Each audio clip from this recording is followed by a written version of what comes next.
Welcome back to the Irish Bandit channel, or if you're new here, welcome to the channel. I, as always, am your host, the one, the only, the second Irish Bandit. Back in 1991, there was no property as hot as the Teenage Mutant Ninja Turtles.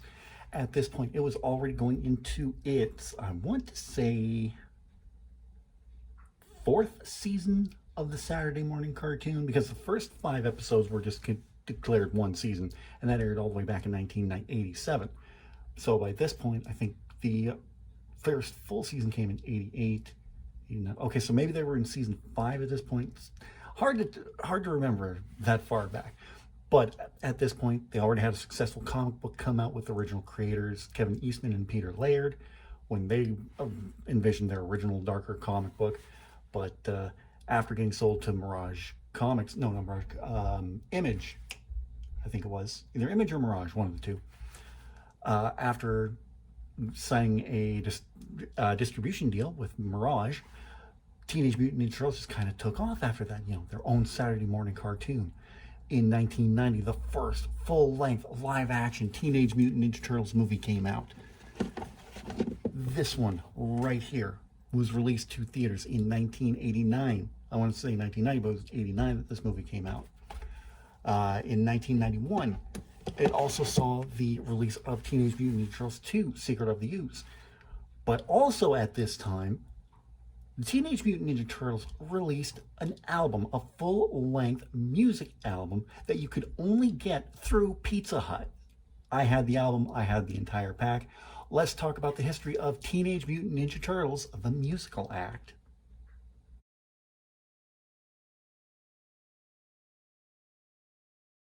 The album entitled Coming Out of Their Shells was released in 1990. Or I'm just looking over the wiki here.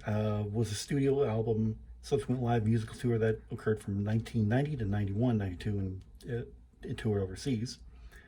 Was endorsed and sponsored by Pizza Hut because you could only get it through Pizza. You could only get the album through Pizza Hut in the fan pack, which included a book, a button.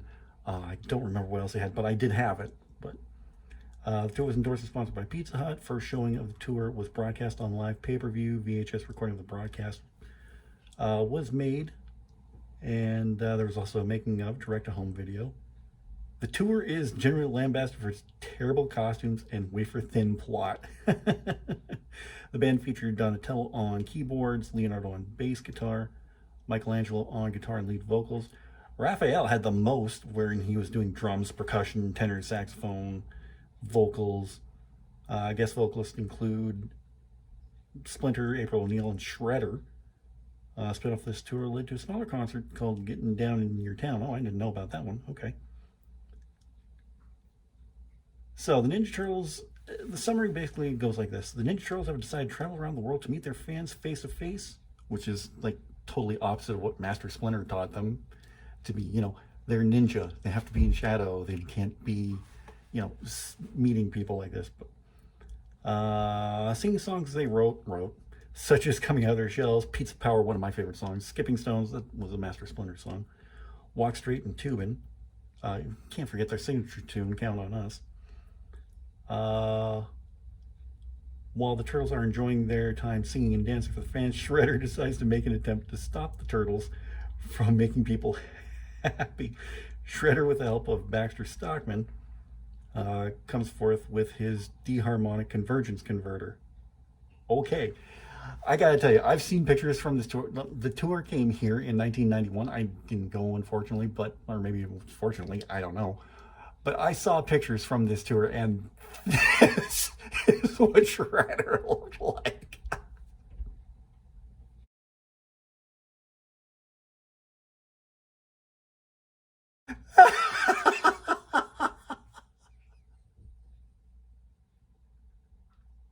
It's so terrible. It's so terrible. I love it. I love terrible things. I love terrible things. So anyway, that's just a bit of the tour. Let's talk about the album, though. The album was recorded in the studio with the singers listed as vocal coaching and their various characters. Let me try that again. The album was recorded in a studio with the singers listed as vocal coaching their various characters on the album. It was released on MCA Records on cassette and cassette only in 1990. During that year, it went triple platinum, 3 million albums sold. The song was credited as being written by Michelangelo, Raphael, Bob Benjen, and Godfrey Nielsen, with the exception of Count on Us, which was written by the above and Ken Forsey. So here were the album credits. On bass, you had Barry Johnson, Donald Triggs, and Jimmy Johnson. It was executive produced by Bob Benjen and Stephen E. Lieben. Guitar by Spaceman, Godfrey Nelson, Michael Thompson, and Paul Pimsleur. Keyboards, Donald Blackmon, Phil Chanel, and Lorraine Wolfe. Percussions by Bashiri Johnson and Michael Finlayson. Program by effects, Phil Chanel. Saxophone, Roger Bryan. Vocal coaching, April O'Neil, Dana Calitri. I might have pronounced that wrong. Vocal coaching for Donatello, Frank Simmons. Vocal coaching for Michelangelo, Leonard Forsey. Vocal coaching for Michelangelo, Bob Benjen. Vocal coaching for Raphael, Scott Maynard. And vocal coaching for Master Splinter by Godfrey Nielsen. The track list for the studio albums are as following. Coming Out of Their Shells, performed by Raphael. Sing About It, performed by Raphael as well. Tubin, performed by Michelangelo. Skipping Stones, performed by Master Splinter. Blew my mind when I found out he sang that one. Pizza Power, which is still one of my favorite songs. Like, you want to talk about guilty pleasure songs, that is a guilty pleasure song right there. Walk Straight, performed by Raphael. No Treats, again, another guilty pleasure song of mine. I absolutely love that song. Cowabunga, No Treats, performed by Raphael. Cowabunga, performed by Michelangelo. April's Ballad, performed by April O'Neil. That's the only song that I didn't like, because I didn't think April was that strong of a singer. Whoever did April's vocals was not that strong of a singer. And then you have Count on Us, performed by all four Turtles. So just a few notes from the tour, I guess it is. There was a special behind-the-scenes VHS made of the show called The Making of the Coming Out of Their Shells Tour. The tour's very first show was at Radio City Music Hall and was broadcast live on pay-per-view.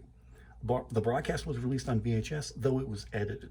The pay-per-view showing contained a pre-show made to look like Channel 6 were the ones broadcasting the concert live, with reporter Kip Redding giving some backstory on why the Turtles started a band, including a home movie, Michelangelo and Raphael writing and practicing the studio version of Coming Out of Their Shells in the Sewer, which was only shown during the pre-show, and explaining that Donatello created the Turtles' instruments and that they could be set to play by themselves, as an excuse as to why the music would keep playing even if the Turtles weren't seen playing them. Oh, okay, well that sentence didn't make any sense to me until I read the whole thing.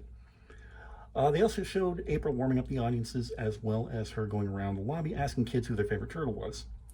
The pre-show was removed from the VHS release. During the intermission, an extra scene with Kip interviewing the kids on the second floor of the lobby was removed, probably because one of the quotes listed above. Oh, okay, I'll read that for a second here. Let's go back to that one. The following exchange was only appeared in the live pay-per-view broadcast. It was edited out of the DVD release. Now, Kip was interviewing some random kid during the intermission. Doesn't Shredder scare you a little bit? No. Boy, he scares me. What does he even look like?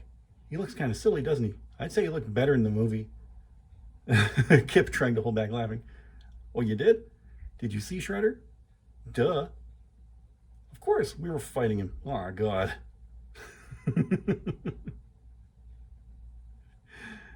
So where was I? Here we go. VHS just cuts from the end of the first act to Kip on the ground floor of the lobby. As a result, Kip is also given no introduction on the VHS, as well as ads that were played to give the pay-per-view audience something to watch while Kip moved from the Radio City lobby to his scene with the Turtles in the basement. The most strangest of these ads was an environmental awareness one with a spinning Mother Earth with a human face bashing us for tearing down the rainforest and such. Okay. Let's see. Kip Redding only appeared in person during the pay-per-view broadcast because the main point of the character was to entertain the live audience before the show and during the intermission.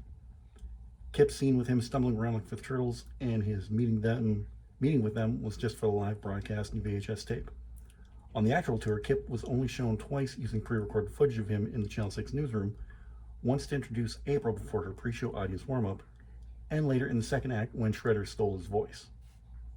Most of the songs were lip-sync, but on occasion, normal voice actors would speak during the song. Oh my god, when I was a kid, I thought this thing was real, and because I saw them on Oprah. They have to be real if they're on Oprah, right? That was my reckoning when I was a kid. So, after the tour's first run, it then went out on second run of smaller cities. However, the show was scaled down due to a reduced budget. April was played by a different actress, and the only characters that appeared on stage were the Turtles, April, Shredder, and Baxter. Splendor was only shown on the stage monitors in footage shot for the second run.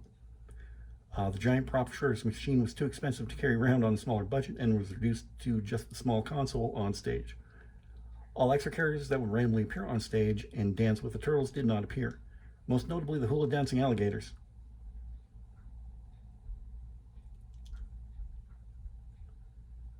Were replaced by Leonardo and Donatello in grass skirts. Okay, this gets weirder and weirder the more I read. Holy crap.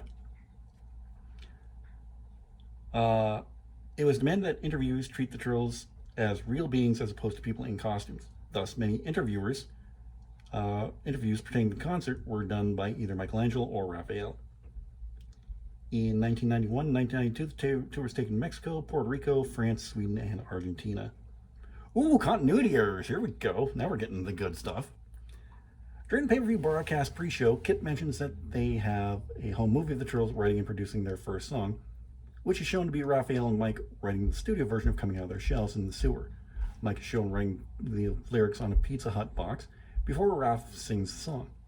However, in the actual show, Mikey says the first song they wrote was Pizza Power.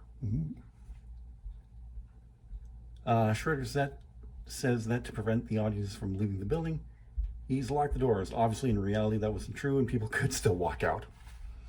Gotta love when you do things like that. You can't leave, get up and walk away. So my memories of Teenage Mutant Ninja Turtles releasing an album was just, wow, is there anything they can't do? You know, they have a Saturday morning cartoon, they have 2 hit movies, and now they're producing music. Is there anything the Turtles can't do? And yes, like I said, to this day, there will be times where I just want to pump out Pizza Power, because this is one of the, a lot of people talk about how, like Rick Astley, Backstreet Boys, S Club 7, they're all guilty pleasures. And maybe true for you. Again, music is, whatever you like is fantastic. I don't think you should feel guilty for listening to it. I don't feel guilty for listening to Teenage Mutant Ninja Turtles. 43 years old, I said what I said, fight me. Honestly and truthfully. I think it is a slice of cheese, but it is some of the best cheese there is. It's a time capsule for the 90s of what the 90s really was at the height of Turtle Mania. It is on Spotify, so if you want to, go check it out. The album is worth listening. If you can find stuff on YouTube for the actual tour, I say go watch it. It's a hoot to watch. Did you have the Ninja Turtles album when you were growing up? Let me know in the comment section down below what you thought of it. I'd love to read your thoughts on this one. While you're down there, don't forget to give this video a big thumbs up. I'd really appreciate that. In the description, you're going to see all the ways you can support this channel. You can follow me on Facebook, Twitter, Instagram, Snapchat, TikTok, and Reddit. You can get your Irish Bandit merchandise from my Irish Bandit shop on redbubble.com. You can get your copy of my 5-star rated novel, Shade Falling, on Amazon. You can get that through either Kindle e-reader or on paperback. And you can buy me a coffee. Where right now I have a goal set up where I want to get some Elgato gear for my PC. You can help make that happen in the link down below. If you're new to the channel, don't forget to subscribe. And if you're already subscribed, tap the bell and you'll be notified whenever a brand new video goes live. It is the weekend. It is Friday. That means one thing. Friday Fantasy returns with more Final Fantasy VII Remake. We're getting into Wall Market with Cloud and Aerith, and I'm so looking forward to that. This weekend is Saskatoon Entertainment Expo. I am going to be there all 3 days. I'm volunteering again because I can't afford to get in all 3 days, but volunteering is the next best thing. So, and I'm going to have all the action from the floor. So join me for that on Tuesday and Thursday next week. And then, of course, on Monday, Wednesday, and Friday, we'll be back with more Murder of Sonic the Hedgehog, more BioShock. We're finally going places in that. And I'll be back with more Final Fantasy VII Remake. So until then, have a great rest of the week, and I will talk to you again very, very soon.